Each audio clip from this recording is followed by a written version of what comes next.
ဒီနေ့အခုဝင်ဟာတတိခံမဲ့ရာကတော့အစာရှောင်ဆုတောင်းခြင်းရဲ့အ내အသေးပင်နဲ့အကျိုးကျေးဇူးများဆိုတဲ့ပေါင်းစဉ်ခုနနောက်စဉ်ကျွန်တော်စဉ်းစားကြည့်တာပေါ့နော်ဆိုအစာရှောင်ဆုတောင်းခြင်းရဲ့အ내အသေးပင်နဲ့နောက်ပြီးတော့အစာရှောင်ဆုတောင်းခြင်းရဲ့အကျိုးကျေးဇူးများဆိုပြီးတော့စတင်ပြီးတော့ကျွန်တော်တို့ဆွေးနွေးကြည့်မယ်တတိခံကြည့်မယ်ကျွန်တော်ကအခုအစာရှောင်ဆုတောင်းခြင်းရဲ့အ내အတိတ်ပင်နဲ့အကျိုးကျေးဇူးများကိုလေ့လာစပြုလာတာတော့နှစ်ပေါင်း35နှစ်ပြည်တော်မှာပေါ့နော်35နှစ်1990မှာစတင်ပြီးတော့ကြားသိလာတယ်ကြားသိခါစားတော့ကကျွန်တော်အစာရှောင်ဆုတောင်းတာကိုနားမလည်ခင်မှာအစာရှောင်တာကိုနော်ဆုတောင်းခြင်းနဲ့တွေ့ရမယ်ဆိုတာမသိခဲ့ဘူးပေါ့ဆိုအစာရှောင်တာကိုဆုတောင်းခြင်းနဲ့မတွေ့ဘဲနဲ့အစာငါခံဆန္ဒပြခြင်းနဲ့စတာပေါ့ဆိုအစာငါခံဆန္ဒပြခြင်းနဲ့စတာကတော့1980ခု86မှာစတယ်အစာငါခံဆန္ဒပြခြင်းနဲ့စပြီးတော့1990မှာပေါ့9နှစ်ရောက်လာတဲ့ခါမှာတော့အစာငါခံဆန္ဒပြခြင်းရဲ့အကျိုးကျေးဇူးကပျက်စီးခြင်းဘက်ကိုပိုများသွားတယ်နော်ဒါဆိုအစာရှောင်ဆုတောင်းခြင်းဆိုတာမတွဲလိုက်ဘူးပေါ့မတွဲလိုက်တဲ့ခါမှာအစာငါခံဆန္ဒပြတာကတဲ့မနာခံခြင်းဘက်ကိုပံ့ပိုးတဲ့နော်အကျိုးကျေးဇူးမနာခံခြင်းဘက်ကိုဖြစ်စေတဲ့အဓိပ္ပာယ်ကိုနော်ကျွန်တော်ကလိုက်ရှောက်နေတာဖြစ်သွားတော့အစာငါခံဆန္ဒပြလေတတိရှိလေတတိတော့ရှိလေပဲနော်လုံရဲလေတတိရှိလေနောက်ပြီးတော့အတေခံရဲလေအဲ့ဒီဘက်တော့ရသွားတယ်နော်တကူတော့ရတယ်ဒါပေမဲ့တကူရတယ်အဲ့တကူကဘာလဲဆိုမနာခံခြင်းရဲ့တကူဘက်ကိုရသွားပြီးတော့နာခံခြင်းရဲ့တကူဘက်ကိုနားမလဲတော့ဘူးဆိုတော့ဒီနေ့အဲ့ဒါလေးကိုနော်ခုဒီနေ့35နှစ်ရောက်လာတဲ့ခါမှာနော်တဖြည်းဖြည်းနဲ့သဘောပေါက်မှုပို့ပြီးတော့အံ့ဩလာတာပေါ့နော်ဆိုဒီမှာအင်္ဂလိပ်လိုကြတော့ prayer and fasting ဆိုပြီးတော့ရေးထားတယ်တခင်ခရစ်တော်ရဲ့သင်ပေးချက်ရပေါ့ဆိုတော့ကျမ်းစာမှာတော့ထူဆန်းတာက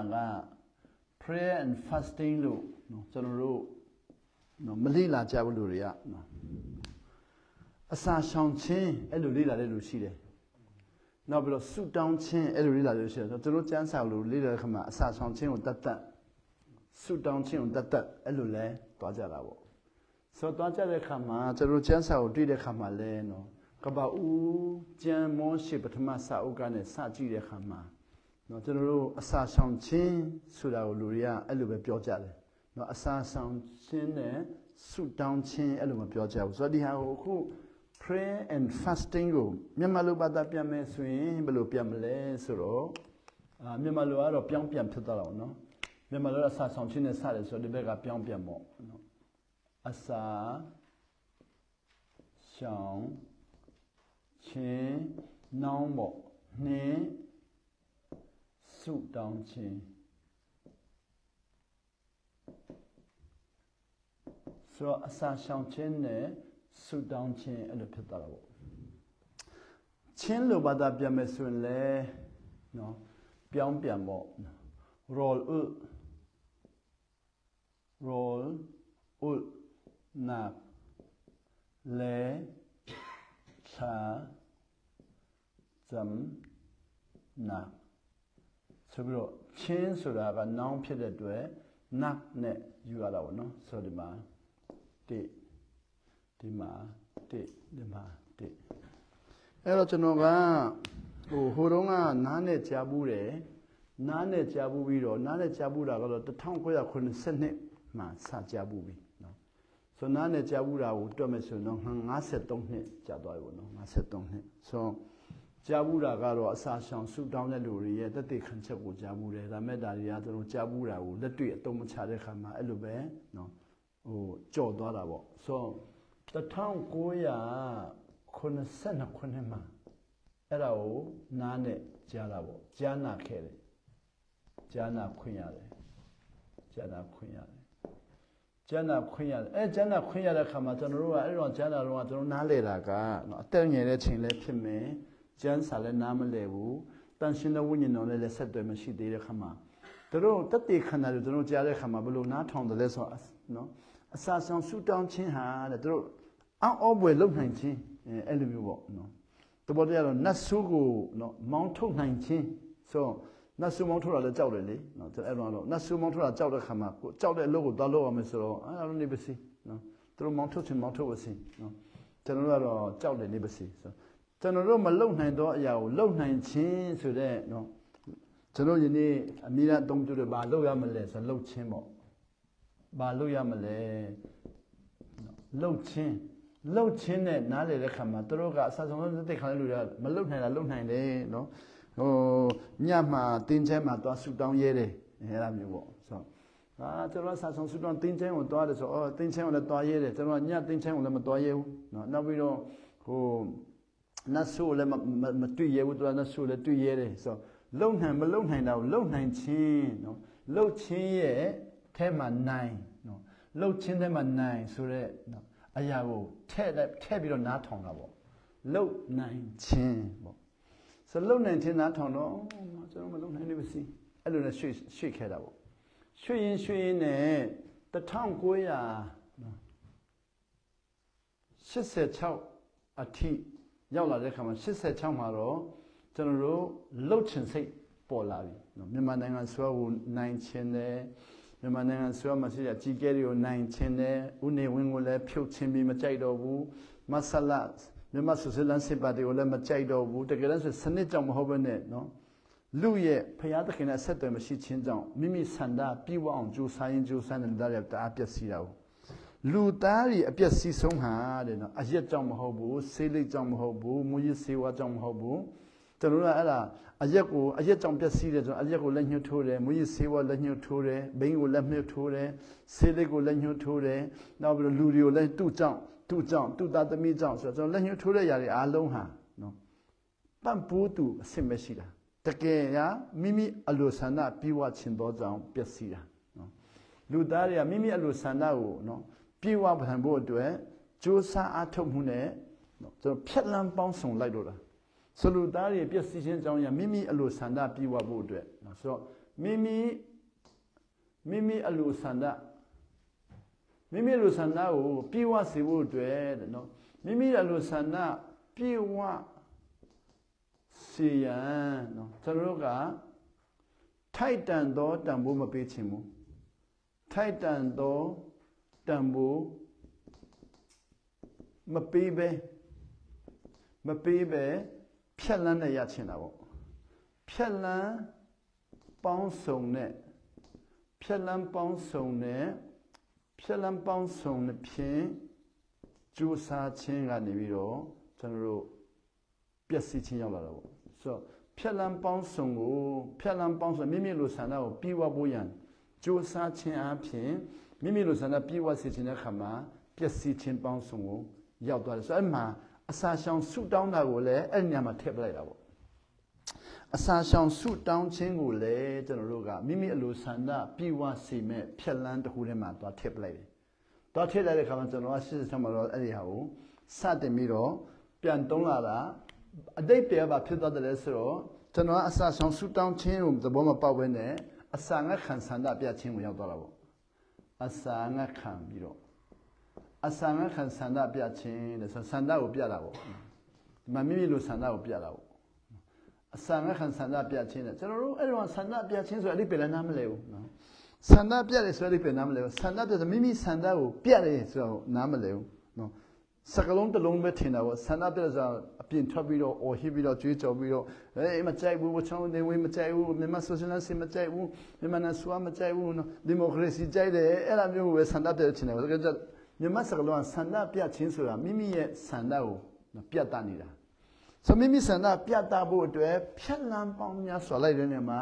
အစာရှောင်ဆုတောင်းခြင်းကိုတွားထည့်လိုက်တဲ့အခါမှာအစာငတ်ခံဆန္ဒပြခြင်းဖြစ်သွားတော့ကျွန်တော်စင်ဘလောက်ထိအတုခိုးတယ်လဲဆိုတော့မြန်မာနိုင်ငံရဲ့ဆရာတော်ဦးဝိဇာရဟာအင်္ဂလိပ်ကိုမကြိုက်လို့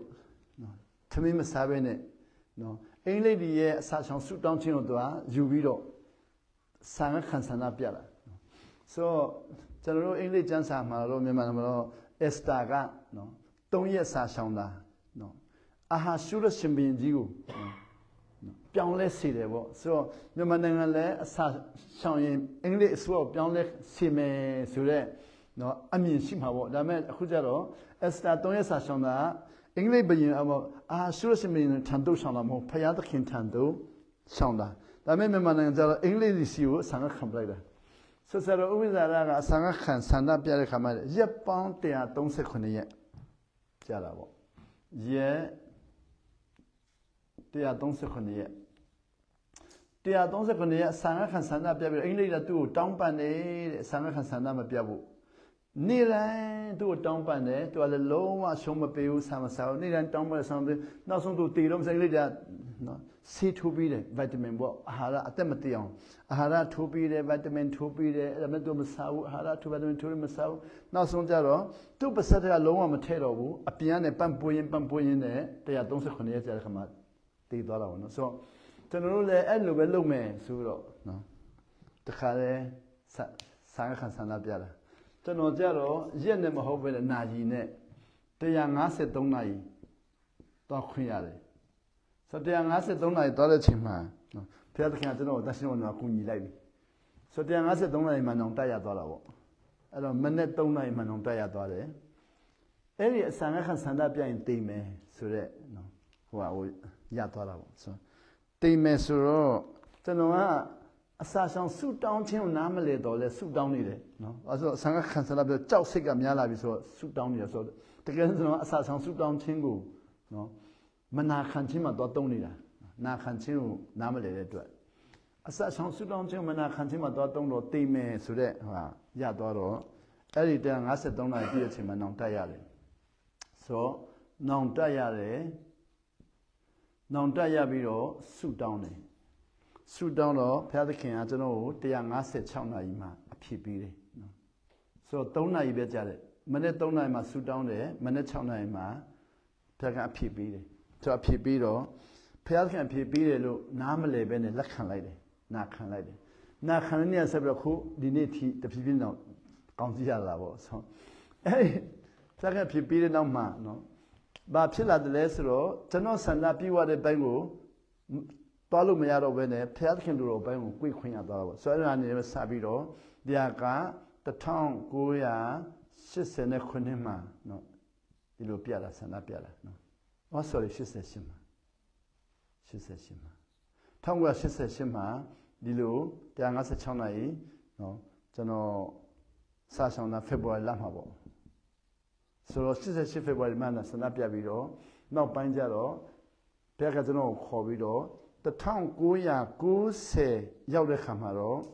ဒီအစာငတ်ခံဆန္ဒပြခြင်းကနေပြီးတော့အစာရှောင်ဆူတောင်းခြင်းဘက်ကိုတဖြည်းဖြည်းနဲ့ဘုရားကကြွေပေးတာပေါ့အစာရှောင်ခြင်းနဲ့ဆူတောင်းခြင်းဆိုတော့အဲ့မှာကျမ်းစာကိုနားမလည်ခင်မှာဒီနေရာကိုရောက်သွားပြီနော်ဖိလိပ္ပိမှာရောက်သွားပြီဖိလိပ္ပိရောက်သွားပြီးအဲ့မှာသွားဆန်းတက်တယ်သွားဆန်းတက်တော့1991မှာတော့ဘုရားသခင်ကျွန်တော်ကိုစာရှောင်ခြင်းနဲ့ဆူတောင်းခြင်းကိုစတင်နားလည်ခွင့်ပေးတာပေါ့နားလည်ခွင့်ရလာတယ်ရလာတော့1991မှာရက်40စာရှောင်တော်သူတွေကဘလို့ကောင်းကြည့်ရတယ်လဲနော်ဘလို့စိတ်ထားပြောင်းလဲတယ်လဲဘလို့နော်အတွေ့အကြုံအယူအဆယူပါယုံအမြင်ပြောင်းတယ်လဲဆိုတာတွေကိုနော်ဟိုရှင်ပေါလုပြောတယ်ပေါ့အဲ့ဒါတွေကိုစာအုပ်နဲ့ဖတ်လို့ရအောင်ကိုရီးယားနိုင်ငံကစာရှောင်တော်သူများရဲ့စာအုပ်တွေကိုနော်ကျွန်တော်တကယ်ချင်းစရာနဲ့ဖတ်ခွင့်ရသွားတာပေါ့ဖတ်ခွင့်ရတဲ့ခါမှာကျွန်တော်တကယ်ချင်းစရာဖတ်တဲ့ခါမှာဘာလို့ရင်ဖတ်တယ်လဲဆိုတော့ကိုရီးယားနိုင်ငံမှာနော်တင်းယုံဆရာတယောက်ကရက်42ခါရှောင်တယ်ကျမ်းစာအုပ်ကို365ခေါက်ဖတ်နေတဲ့ချိန်မှာသူစာအုပ်ရေးတာကိုတော့ဖတ်ခွင့်ရတာပေါ့ဆိုတော့ကျွန်တော်ကအဲ့ဒီတကယ်ချင်းကနေဖတ်တဲ့ခါမှာသူကကျွန်တော်ဖတ်တဲ့စာအုပ်ကတဲ့အဲ့ဒီတင်းယုံဆရာကတဲ့ရက်40အစာ2ခါရှောင်တယ်တဲ့နောက်ကျမ်းစာအုပ်ကို365ခေါက်ဖတ်တယ်ဆိုတော့ကျွန်တော်ကပြောတယ်တင်းဥဆရာဆိုတာကျွန်တော်ရတွေးခေါ်ယူစမ်းပါလေအဲ့တော့တင်းဥဆရာဆိုတာမြန်မာနိုင်ငံမှာစစ်တင်းဥဆရာကြီးလို့ပေါ့လက်ဆာစားတဲ့လူနော်တင်းဥဆရာဆိုတာလက်ဆာစားတဲ့လူလက်ဆာစားတဲ့လူအတင်းတော်လက်ဆာပြီးလက်ဆာတဲ့လူအစိုးရမှုထမ်းတဲ့ပုံစံတူအဲ့ဒီရှင်းလောက်ပဲမြင်တာဟုတ်ဆိုအဲ့ဒီတင်းဥဆရာကရက်42ခါရှောင်းတယ်ကျန်းစာ365ခေါက်ပြီးတယ်ဆိုမြန်မာနိုင်ငံမှာတင်းဥဆရာကြီးက ကျန်းစာတစ်ခေါက်ပြီးတယ်ဆိုတာမကြောက်ဘူးကျန်းစာအဆဆုံးတော့တစ်ခေါက်ပြီးတယ်ဆိုတာမကြောက်ဘူးမြန်နေမှာမကြောက်ဘူးတော့အဲ့ဒီမရာဘက်မှာဟိုးငယ်ရုံးကမရာဘက်ကလူတွေကသူတို့ကျန်းစာမရာစကားနဲ့ဖတ်တဲ့လူတွေက၃ခေါက်ပြီးတယ်ဆိုတာကြောက်ဘူးတယ်ဆိုကြငုံမှာကြတော့ဗမာစကားနဲ့၃ခေါက်ပြီးတယ်ဆိုတာမကြောက်ဘူးဆိုတော့ကျွန်တော်စိတ်ထဲမှာ365ခေါက်ဆိုတာမယုံတော့ဘူးနောက်40လည်းမယုံတော့ဆိုတော့ကျွန်တော်သူ့ကိုပြန်မေးတော့တကယ်ရေးထားတယ်ဆိုတော့စာအုပ်ထဲမှာဖတ်တော့တကယ်ရေးတယ်ဆိုတော့အဲ့လူကအဲ့ဒီတင်ဦးဆရာကခရိယံမဟုတ်ခင်မှာခရိယံဘာသာမဝင်ခင်မှာဗုဒ္ဓဘာသာဖြစ်နေတဲ့ချိန်မှာကျမ်းစာ3ခေါက်ပြီးနေပြီ3ခေါက်ပြီးနေပြီကျွန်တော်က1990မှာဘောနဂန်ဖြစ်တာတော့မှ20ပြည့်ခါနေပြီ1990မှာဘောနဂန်ဖြစ်တာကို20ပြည့်ခါနေပြီကျမ်းစာမှာဖတ်တယ်သူကခရိယံမဝင်ခင်မှာကျမ်းစာ3ခေါက်ပြီးနေပြီဆိုအော်လိုက်တာအဲ့ဒါဖြစ်နေတယ်လားလို့စဉ်းစားကျွန်တော်သူ့အကြောင်းကိုဖိုင်နေကျွန်တော်လည်းပြန်ကျွန်တော်မြန်မာနိုင်ငံမှာနေတော့ကဘောနဂန်စဖြစ်တော့ကကျမ်းစာအုပ်ကိုနော်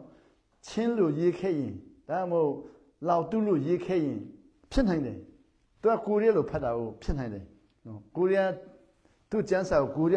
ယားလို့ဖတ်တယ်ဆိုတော့သူ့အတွက်ဖြစ်နိုင်တယ်ကျွန်တော်စကားနဲ့မနာလို့နားလည်ခဲ့ရင်ဖြစ်နိုင်တယ်ဒါပေမဲ့နားမလည်တော့မဖတ်ခဲ့ဘူးပေါ့ဆိုတာဖြစ်နိုင်တယ်ဟုတ်ပြီနောက်ပြီးတော့3ခေါက်ဖတ်ပြီးတော့အစာရှောင်တဲ့ခါမှာရက်40ရောက်သွားတယ်အဲ့လေသူ့အသက်ကလည်းညင်ရင်လေးသူကအဲ့တော့သူညင်ရင်လေးဆိုညင်ရင်လေးရက်40ဖြစ်နိုင်တယ်အဲ့လိုနဲ့တဖြည်းဖြည်းနဲ့မဖြစ်နိုင်ဘူးလို့ထင်သမျှအလုံးကသူ့စာအုပ်ကိုဖတ်ရင်နဲ့ဖြစ်နိုင်တယ်ပြီးစာအုပ်ပြီးတဲ့ချိန်မှာတော့ဖြစ်နိုင်တယ်လို့ယုံသွားပြီယုံတော့ကျွန်တော်လည်းလှုပ်ချင်စိတ်အတအားမြင်သွားရလေဆိုသူကကျွန်တော်ကိုလက်နဲ့ဆွဲပြီးတော့ခေါ်သွားတယ်လို့ပဲခံစားတော့တာပေါ့ကိုယ်တိုင်လှုပ်ကြည့်မယ်ဆိုပြီးတော့ဆုံးဖြတ်လိုက်တော့ဆုံးဖြတ်တာက1992မှာဆုံးဖြတ်တာပေါ့ဆုံးဖြတ်ပြီးတော့3ကြိမ်ဆုံးဖြတ်ပြီးတော့ပထမတစ်ကြိမ်ဆုံးဖြတ်တယ်မအောင်မြင်ဘူးဒုတိယတစ်ကြိမ်ဆုံးဖြတ်တယ်မအောင်မြင်ဘူးတတိယတစ်ကြိမ်ဆုံးဖြတ်တဲ့အခါမှာသွားခွင့်ရတယ်25/3/1992မှာစပြီးတော့သွားခွင့်ရတာပေါ့နော်20မွေးနေ့မှာနော်25/3/1992မှာမွေးနေ့မှာစတယ်ပြီးတော့ရက်လေးဆက်ချောင်းခွင့်ရသွားတယ်ဆိုရသွားတဲ့အချိန်မှာအဲ့ဒီအချိန်မှာကျွန်တော်ကဆန္ဒကတော့ပြင်းထန်လို့တရားခိုင်နှုန်းဆန္ဒရှိတယ်နော်ဆန္ဒကတော့တရားခိုင်နှုန်းရှိတယ်ဆိုတော့ဆန္ဒတော့အဲ့ဆန္ဒပြတ်ခဲ့တဲ့တုန်းကဆန္ဒတိုင်းပဲနော်မိဆန္ဒပြေဝချင်တဲ့တုန်းကလှုပ်တယ်လို့ဒီမှာလဲဆန္ဒတော့တရားခိုင်နှုန်းရှိတယ်ဒါပေမဲ့အစာရှောင်ဆူတောင်းခြင်းကိုနားလေတာကဆရာခိုင်နှုန်းနားမလဲဘူးနော်အစာရှောင်ဆူတောင်းခြင်းရဲ့အဓိပ္ပာယ်ကိုလည်းဆရာခိုင်နှုန်းနားမလဲဘူးအကျိုးကျေးဇူးလည်းဆရာခိုင်နှုန်းနားမလဲဘူးဒါပေမဲ့အဲ့ဒီတင်းဦးဆရာကနော်ဖတ်ပြီးတော့ကောင်းကြီးရတယ်ဆိုတော့တီးတော့သူရတာလေးရရင်တော်ပြီနော်အဲ့ဒီတင်းဦးဆရာရတဲ့ကောင်းကြီးလေးရရင်တော်ပြီဆိုပြီးတော့အဲ့ဒါပဲစိတ်ဝင်စားတော့ဆိုတကယ်သွားတော့စာချုပ်ရမယ်ဆိုတော့ဘာဖြစ်လို့ချုပ်အောင်မှာတော့ဆိုတောင်ပေါ်မှာစာရွက်ယူလာတယ်ဆိုတော့စာချုပ်ထဲမှာ3ရက်ရေးထားတာပေါ့နံပါတ်1ကျွန်တော်ရက်40အစာရှောင်ဆူတောင်းဖို့ကိုယ်တိုင်ဆုံးဖြတ်ချက်ချပြီတဲ့အဲ့ဒါတော့ pass နှစ်ဘယ်သူတူတယောက်ကမှကျွန်တော်ကိုဆွဲဆောင်ခြင်းနောက်ပြီးတော့နော်မဲဆွဲခြင်းခိုင်းစေခြင်းမရှိပါဆိုတာကိုလုပ်တယ်ဒါလည်းမှန်တယ်သူတို့မှမရှိပါနံပါတ်3ကျွန်တော်သိရင်ဘသူကမှအပြစ်မတင်ပါဘူးဘသူမှတရားခံမရှိဘူးကျွန်တော်ပဲသိမယ်ဆိုတော့မထူးရတော့ဘူးကျွန်တော်ကသူရတဲ့ကောင်းကြီးကိုလိုချင်တာသိတော့မလို့ချင်ဘူးလေကိုရတဲ့ဥစ္စာရတဲ့ကောင်းကြီးပဲလိုချင်တာဆိုတော့ဆုတောင်းတာနဲ့အဲ့ဒီကောင်းကြီးကိုရမယ်တခါတည်းအဲ့လိုပဲထင်တာဟုတ်နော်ကျွန်တော်ရက်40ပြည့်တဲ့ချိန်မှာအဲ့ဒီကိုရတဲ့ဥစ္စာရတဲ့ကောင်းကြီးကိုချက်ချင်းရမယ်ဒါဆိုတော့ဖြက်လန်းတဲ့နော်အဲ့ဒါပဲလိုချင်တာဆိုတော့တေတာတော့မလိုချင်ဘူးလေတေးရင်ဆိုကျွန်တော်တင်းဦးဆရာမင်းတေးနိုင်လို့လားလို့ပြီးတော့ကိုရီးယားမှာ1000တေးပြီးတဲ့ရက်40ရှောင်းလေးလို့နော်ကိုရီးယားမှာရက်40ရှောင်းလေးလို့1000တေးပြီးဆိုဟာ1000ထဲမှာကျွန်တော်ပိုင်တော့1000တယောက်ပေါ့တေးတဲ့လူကြီးစင်းထတ်တိုးမဲ့နေရာမှာပါသွားရလေတောင်းတင်ကျွန်တော်မျိုးသမီးကိုမိတယ်နော်ကျွန်တော်မျိုးသမီးကိုကျွန်တော်ရှောင်မလားလို့မျိုးသမီးကခမည်းဆုံးဖြတ်ချက်ချနိုင်မလားနော်ကို ဆုံးဖြတ်ချနိုင်မယ်ဆိုရင်တော့ထောက်ခံတယ်သူလည်းဆောင်ပါဦးဆိုတော့သူလည်းရလေးဆက်ဆောင်ကျွန်တော်ရဆောင်ဆိုအခုကျွန်တော်အရင်ဆုံးစမယ်နော်ကျွန်တော်စပြီးနောက်10ရက်မှသူကစမှာဦးဆိုကျွန်တော်စတယ်ပြီးတော့နောက်10ရက်မှသူကစမယ်အိမ်မှာကိစ္စတွေရှိသေးတော့အိမ်ပြန်သွားပြီးတော့အဲ့ဒီကိစ္စကိုသွားလုပ်မယ်သွားလုပ်ပြီးပြန်လာပြီးတော့10ရက်ကျမှသူဆောင်မှာကျွန်တော်ခင်ဗျားဆုံးဖြတ်ချနိုင်ရင်တော့ထောက်ခံတယ်ဆိုတော့ပြီးရောချတယ်ကွာဆိုပြီးတော့10ခန့်ထုံးမနားလေရင်းနဲ့လက်မှတ်ထိုးလိုက်တယ်လက်မှတ်ထိုးလိုက်ဆိုတော့စဆောင်တော့ပထမတရက်ခါတိုင်းအဲ့ဒီလိလာတဲ့ကာလတုန်းက3ရက်ထိဆောင်မှုတယ်အဲ့တောင်ပေါ်မှာဆိုတော့3ခေါက်လောက်သွားပြီလေ3ရက်ကတော့3ခေါက်လောက်သွားပြီ3ရက်ထိဆောင်ခဲတော့ကတအားတုထိတာ3ရက်ဆောင်တော့တအားတုထိတာအခုရက်40လဲဆက်လက်ဆက်ပထမရက်မှာလုံးဝမတုထိတော့ဘူးခက်မှခက်ပထမရက်မှာတအားမောတယ်တအားခက်တယ်အဲ့ဒါကိုနော်ဟိုဒီဘက်တိကျုံတအားများတော့လေဒီဘက်တိကျုံတအားများတော့အရှုံးမပေးဘူးဆိုပြီးတော့လုပ်လိုက်တယ်ယောက်ျားပဲပချန်းလိုက်မီလိုက်ပါကကလ်ပဲကိုလိုက်ဆိုတော့ချင်းစကားနဲ့နော်ဘာလို့ပဲခက်လိုက်ပချန်းကကလ်ပဲလိုက်ကိုရီးယားလည်းသွားတာပဲနော်ကိုရီးယားလည်းလူငါကျွန်တော်လည်းလူပဲလူချင်းပဲချမယ်ဆိုပထမရက်ကိုချင်းယောက်ျားနေနဲ့စတာချင်းယောက်ျားနဲ့စလေပိုခက်လေချင်းယောက်ျားနဲ့စတန်ရှင်းတော့လည်းချင်းယောက်ျားကိုဖြုတ်ချင်တော့ဖြစ်နေတယ်ကျွန်တော်မသိဘူးချင်းယောက်ျားလည်းပဲသွားချင်တာဟုတ်ဒုတိယနေ့တော့အဲ့ဒီချင်းယောက်ျားပြောလို့လည်းမသိဘူးပိုခက်သွားပြီဒုတိယနေ့တအားခက်တော့နေ့လေမှမခံနိုင်တော့လို့ထိုင်ခုံမှာအိပ်ပလိုက်ရလေအဲ့ဒီတောင်ပေါ်မှာပဲလေထိုင်ခုံမှာအိပ်တော့အဲ့ဒီကိုရီးယားစူတောင်းဆောင်းတဲ့ဖိလစ်ပင်းတင်းအိုဆီယာကပေါ်တက်လာတော့လည်းမမြင်ဘူးကျွန်တော်လာပြီးတော့ Burma lazy man what are you doing ဆိုတာအင်္ဂလိပ်လိုကျွန်တော်ဆဲတာနော် you go back Burma lazy man ဆိုပြီးတော့ကျွန်တော်လည်းလက်ပြီးတော့ထပ်ပြီးတော့မပြောလို့ဆိုတော့ Burma lazy man အစာဆောင်စုတော့လို့အိတ်တာလဲနော်အိတ်တာလဲဖျားကြောင်းမလားအိတ်တယ်နော် this is a holy place နော် lazy man go back ဆိုပြီးတော့ကြီးကျယ်ဆိုတော့အမှလိုက်ပချန်းဆိုတာထလာပြီငါယောက်ျားပဲဆိုတာယောက်ျားတို့လားဆင်ခေါ်လို့ဆိုထပြီးတော့ထိုးချင်စိတ်တော်ပေါက်နေပြီလေအဲ့နဲ့ဒုက္ခပဲဆိုတော့ဟာနဲ့အောက်ပဲပြန်ဆင်းသွားတယ်ဆိုတော့စိတ်ထဲမှာဘာဖြစ်လဲဒီလူကိုမဖြုတ်မချင်းမချောင်တော့ဘူးနော်ငါပြန်သွားမယ်နော်ဘာဖြစ်လို့ဆာဆောင်ရတယ်လို့မင်းရဲ့အဲ့ဒီတင်းဥစ္စာကိုဖြုတ်နော်ပြန်ခိုင်းဒီတင်းဥစ္စာတောင်ပေါ်မှာရှိရင်ငါမချောင်တော့ဘူးဆိုပြီးတော့ဆုံးဖြတ်မယ်ဆိုပြီးတော့မချောင်ဘူးဆုံးဖြတ်ပြီလေဒုတိယနေ့မှာဒါမဲ့စဉ်းစားကြည့်တော့စာချိုးလည်းချုပ်ပြီးသွားပြီနော်ပြန်လာတော့မကောင်းဘူးဆိုတတိယနေ့ပြန်ဆက်တယ်ဒါပေမဲ့အတင်းဥစ္စာကိုမတွေ့ချင်တော့ရှောင်ပြီနော်အတင်းဥစ္စာဟိုဘက်တိုင်းတော့ဒီဘက်တိုင်းဒီဘက်အတင်းဥစ္စာကိုရှောင်ပြီးတော့ခါလေတတိယနေ့မှာဆက်သွားတယ်တတိယညရောက်လာတော့အဲ့ဒီကျွန်တော်ဘာမှလေးစင်းမဆိုတော့ဖျားရှိခိုးတာဥဆောင်ပြီလေတတိယညသူကဥဆောင်ပြီကျွန်တော်သူ့ကိုလုံးဝမမြင်ချင်တော့ကြည့်လည်းမကြည့်ချင်တော့ဒီလူကသူကိုသူလည်းဆူတောင်းစာဆောင်ဆူတောင်းဆောင်းတယ်လို့စာဆောင်ဆူတောင်းတောင်းဝန်ခံစကားပြောလည်းရိုင်းမှရိုင်းနော်ဒီလောက်အတွေ့အကြုံနေတဲ့လူကဘာဥဆောင်လဲငါနားမထောင်ချင်တော့ဆိုတော့နားလည်းမထောင်ချင်တော့ဘူးလေမှထိုင်ပြီးတော့နားမထောင်ချင်တော့ည9နာရီရောက်တော့တော်ပြီနော်ဒီလိုဆက်တော့မယ်ဆိုအဲ့လူနဲ့လည်းအမြဲတမ်းတွေ့ရတော့မယ်နော်ဒါမဖြစ်နိုင်လို့ဆိုတော့တတိယနေ့မှာရပ်ပလိုက်မယ်ဆိုပြီးတော့ဆုံးဖြတ်လိုက်တော့9နာရီမှာဆိုတော့ရက်ရင်ဘယ်လိုရက်မလဲဆိုတော့လက်မှတ်ထိုးတာကိုလည်းဖျက်ရမယ်အိမ်လည်းပြန်သွားရမယ်ဆိုတော့ရက်မရတအားများတယ်စဉ်းစားကြည့်နောက်ပြီးတော့ဘာတော့ကရက်လေးဆောင်မတော့3ရက်မှရှုံးပြီးတယ်ဆိုတော့လည်းခံချင်စိတ်ကတအားများတယ်နော်ဒါမဲ့မဖြစ်နိုင်ဘူးတိမ်မှာပဲဆိုတော့ဆူတောင်းတာပေါ့ကိုတော့ကျွန်တော်ဒီတစ်ခေါက်မခံနိုင်ဘူးတိမ်မယ်ဆိုတော့ကိုတော့တိတဲ့အတိုင်းပဲဆိုတော့ကိုတော့ပဲခါလဲတာဝန်ပြန်ပေးလိုက်ရလေနော်ကိုတော့တိတဲ့အတိုင်းပဲကျွန်တော်နားမယ်မြန်မာနိုင်ငံရောက်မှပြန်ဆောင်မယ်ဒီမှာတည်ရင်ကျွန်တော်အလောင်းကိုမြန်မာနိုင်ငံတည်မဲ့လူလည်းမရှိဘူးပတ်စံလည်းမရှိဘူးဘယ်သူမှလည်းတည်မှာမဟုတ်ဘူးမြန်မာနိုင်ငံမှာဆောင်ပြီးတည်ရင်တော့အလောင်းကိုလည်းနော်ချင်းအောင်တည်လို့ရတယ်နော်ဒါမှမဟုတ်ရမုံမှာထားလို့ရတယ်မြန်မာနိုင်ငံကောင်းချီးပြီးလို့ဒီမှာဖိလစ်ပိုင်မှာတည်ရင်ကောင်းချီးလည်းမပြီးနိုင်ဘူးဆိုတော့စဉ်းစားပြီးတော့ခါတယ်လူထောက်ပြီးတော့ဆူတောင်းတော့ကိုတော့ကျွန်တော်တည်ရင်တည်ပါစေမပြန်တော့ဘူးဆိုတော့ခါပြောလိုက်တော့ပစက်ဝိညာဉ်တော်ပန့်ပိုးတယ်ဆိုတာအဲ့ဒီမှာပထမဆုံးသွားကြုံတာကျွန်တော်ကလည်းအဲ့ဒါမသိဘူးဆိုတော့ခါတယ်မျက်စိဖွင့်ပြီးတော့ဘသူကကျွန်တော်အဲ့လိုတောင်းခိုင်းတယ်ဆိုတော့လူကိုကြည့်တော့ဘသူမှလည်းမရှိဘူးအဲ့နဲ့စိတ်တက်ကြက်ပြီးတော့ခါတယ်အိပ်ပလိုက်တယ်မှာအိပ်ပလိုက်တော့မနေ့တနာရီ15မိနစ်မှာမလ26ရက်26 29 28ဖြစ်မှာပေါ့မလ28ပေါ့ Mala Naseshimane, no, Naseshimane, Tomu Nasekunimane, Naseshimane, Pime, Naseshimane, Kutana Sangaminima. Payada can no hollow. Bangao may not know Horoma Tanga, Tata, Hudima Coleta, Tata, no. Bangao may not know Horoma, Van Ram Oak, Surunaka Hore, no. Mean below Bibi, Bilu Yamam Hobu, Ella Bangama Horoma.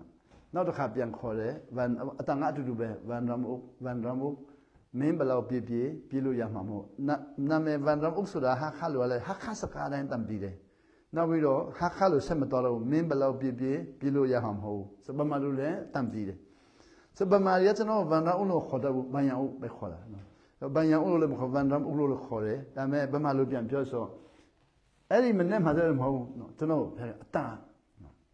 Van Ram, oh, we and the quadruli, one, that alone. No. So, to know then, Emma, no, Bamizo, me canago, no. Mammy Gine, Pansinesra, Yonala. Taka, to know Namam Horo, then a widow, down, let down Jama, Pedro. Me canago, Mammy Gine, Pansinesra. Yonala Tanole Amen, I'm a hobo, take a simhambe. Yonala so Yonelo Pioy, Babilo Pianchin the Lelo Biomel, Pianchimili, no, the pianovis, Mimbalo Pianchin the Le, no, Biome.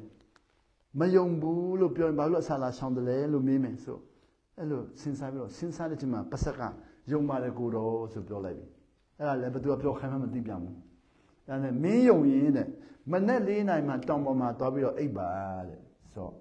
Manelina, ma. Tom of my Doiba, so the Hoga Kuro, the Dobiro. Hoga Kuro, those who miss a primitive up to die. Aya knew that no hope in a day. This is a primitive to die. And hey, so. Hoke Kuro Solo, Manelina, my piano, tonight, some of the April,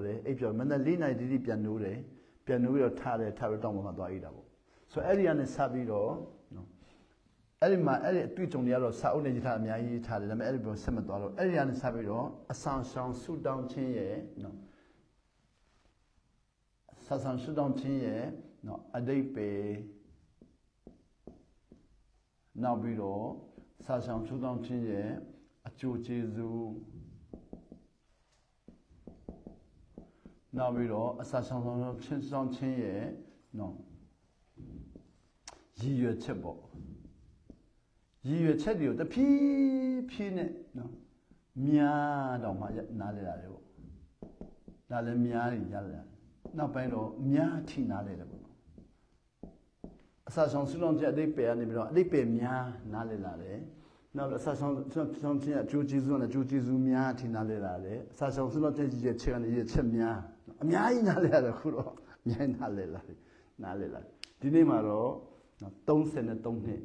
Talking so who do? The town, the Sangamaro, no, don't say don't hit. Then you queen don't say don't hit. So who dinima, no, any Sasan Sudan Chin, no, they pay. Sasan Sudan Chin, Jujizu, Sasan Sudan Chin, no, you check Mia, Mia a tea, no, Palura, a tea on Mark, who was no mean quim, Bela. So, a Sasan Sudan Chin, a day pay. Sasan Sudan Chin, you check. Sasan Sudan Chin, a Jujizu, Suyama, Mia tea, who are Diquim Bela, Huro. The nigger Sabiro, a testing messuin.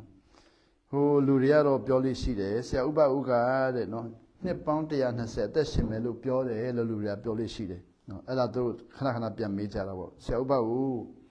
Luriga, no, Nepponte and said, testing me look. Sauba Biole, Ludo Biole, hold the line, Lumia Kamatona Pian Piravo. Ella, holy Mahobo. So, holy Mahosa Bale, Lupiamima, Mahoda, the general Biore, a dime to Rama Bio. General Biore, a dime of Bio. Now, we'll hold the Sura, the young said on Monday. So, Arabalu, let's Tanoa, Payanta Kinga, Tanogo, a testing couldn't be there. ဖရာသခင်ကကျွန်တော်ကိုတရက်ပိတရက်အသက်ရှင်ခွင့်ပေးတယ်ကျမ်းမာခွင့်ပေးတယ်ဖရာသခင်ကျွန်တော်ကိုအသက်ရှင်နေတင်ပေးတယ်ကျမ်းမာနေတင်ပေးတယ်ကျွန်တော်နာခံရင်ရောက်သွားနိုင်တယ်120မနာခံရင်တနေ့နေ့တစ်ချိန်ချိန်မှာတဏှာကုန်သွားမယ်ဆိုတော့ဖရာသခင်ကကျွန်တော်ကိုနှစ်ပေါင်း120အသက်ရှင်ခွင့်ပေးသရင်လို့ကျွန်တော်သုံးတယ်နော်သရင်သုံးတယ်နော်အင်္ဂလိပ်လိုကျတော့ conditional ပေါ့မြန်မာလိုဆိုရင်တော့သရင်ပါတော့စကားလုံးပေါ့နော်ဖြစ်ခဲ့လျင်ပေါ့ချင်းလိုကတော့အကျွန်းဘွိုင်ပါပတိယနီကိမခါဇာလကုမ်ကုလနုနာအကပေအကျွန်းဖယားသခင်ခမည်းတော်ကကျွန်တော်ကိုနှစ်ပေါင်း120အသက်ရှင်ခွင့်ပေးလျင် if my father gave me a life of 120 years ပေးလျင်လို့ကျွန်တော်ပြောတာအဲ့လိုပေးရင်နော်အစာရှောင်ခြင်းနဲ့ဆုတောင်းခြင်းအတိတ်ပေများစွာနားလည်ခွင့်ရမယ်အစာရှောင်ဆုတောင်းခြင်းနဲ့နော်စာရှောင်တဲ့ဆုတောင်းခြင်းအကျိုးကျေးဇူးများစွာနားလည်ခွင့်ရမယ်အစာရှောင်ခြင်းနဲ့ဆုတောင်းခြင်းရဲ့ရည်ရွယ်ချက်များစွာရမယ်ဆိုတော့ကျမ်းစာမှာလည်းလိလာတာလည်းကျမ်းစာလည်းအခေါက်1000တောင်ဖတ်မယ်လို့ကျွန်တော်ပြောချင်တာနော်1000ခေါက်အဲ့လိုပြောချင်တာပါနော်ကျမ်းစာအခေါက်1000ဖတ်မယ်လို့ပြောချင်တာမဟုတ်ဘူး120သက်ရှင်လို့ရှင်အဲ့ဒီထိရောက်နိုင်တယ်လို့ပြောချင်တာဘာလို့ဆိုတော့တဏှိပိဒီနေ့ကျမ်းစာဖတ်တာမြန်လာတယ်နော်မြန်လာတယ်နော်ခိုးတော့ကတစ်ခေါက်ပြီးဖို့ကြာတဲ့အချိန်ကာလနဲ့အခုတစ်ခေါက်ပြီးဖို့ကြာတဲ့အချိန်ကာလတအားกว่าလာတယ်နော်မြန်လာတယ်နောက်ပြီးတော့ဖတ်တဲ့ခါမှာလည်းဟိုတုန်းကတော့တအားစဉ်းစားပြီးမှဖတ်တယ်အခုတော့တအားစဉ်းစားပြီးမဖတ်တော့ဝိညာဉ်တော်ရှင်းပြတဲ့အတိုင်းသွားတာဆိုတော့ဝိညာဉ်တော်ရှင်းပြတဲ့တော့ကိုကပင်ပန်းတာတအားနေသွားတယ်မပင်ပန်းမဲ့နဲ့နော်တဘောပေါက်ပြီးသားလို့အမြဲတမ်းဖြစ်သွားတယ်နော်ဆိုဝိညာဉ်တော်ရှင်းပြရင်တဘောမပေါက်သေးတဲ့ဟာလည်းရှင်းပြလိုက်တဘောပေါက်ပြီးသားတအားတူတယ်ဟိုချင်းစကားလေးဆိုရင်တော့ကထိတ်ကိုတူတာအဲ့ဒီပုံစံမျိုးပေါ့ဘာမှလို့ဆိုတော့ငါတိတာပဲအဲ့ဒီပုံစံမျိုးနဲ့တော့ခွင့်ရတာပေါ့နော်ဟိုတော့ကတော့ငါတိတာပဲဆိုတော့ကျမ်းစာဖတ်တာလေတိတာပဲမရှိဘူးမတိတာပဲတွေများတယ်နော်ကျမ်းစာဖတ်ဟုတ်ပါမလားနော်ဟိုတော့ကကျမ်းစာဖတ်ရင်လေဟုတ်ပါမလားဆိုရစိတ်နဲ့ဖတ်တော့လေတချမ်းဖတ်ပြီးဆက်တချမ်းသွားချင်စိတ်မရှိသေးဘူးအဲ့ဒါဟုတ်ပါမလားမှန်ပါမလားဟုတ်ပါမလားဆိုတာကိုစဉ်းစားပြီးတော့ဆက်သွားဖို့အခက်ခဲကြုံတယ်အခုကျတော့မှန်ပါမလားဆိုတာမရှိတော့ဘူး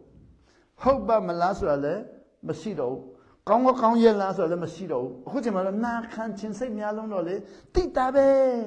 အတိတာပဲနော်ကြုံပြီးသားပဲအဲ့လိုမျိုးပေါ့နော်ကြုံပြီးသားလည်းအများကြီးပါတယ်ကြုံပြီးတော့နော်အတိတ်ပေမနာမလဲတဲ့ဟာတွေပေါ့ဆိုပါတော့နော်ဆင်းရဲတဲ့တရားကကျွန်တော်လာကူညီတောင်းတယ်ကူညီလိုက်ရင်လွတ်လေလေဒါမှမကူညီချင်ဘူးဘာလို့ဆိုရှုံးမှကြောက်လို့နော်ရှုံးမှကြောက်လို့မကူညီချင်ဘူးအခုကျတော့အဆက်တရားရမယ်ဆိုတော့ပြောလာတော့အဲ့ဒါလည်းကြုံပြီးသားပဲနော်အဲ့လိုလောက်ခဲဆက်တရားရမယ်ဆိုတာတိခဲရင်လုံမှာပေါ့မတိခဲလို့မလောက်ခဲတာပဲဆိုတော့စဉ်းစားလိုက်အခုတော့သဘောပေါက်လေလေနော်အတိတ်ပေကများသဘောပေါက်လေလေအကျိုးကျေးဇူးလည်းများမြင်ခွင့်ရလေလေရည်ရွယ်ချက်လည်းယူပါယုံလည်းကျေပြတ်လေလေပေါ့အဲ့လိုဖြစ်လာတယ်ဆိုတော့ကျွန်တော်ပြောချင်တာပေါ့နော်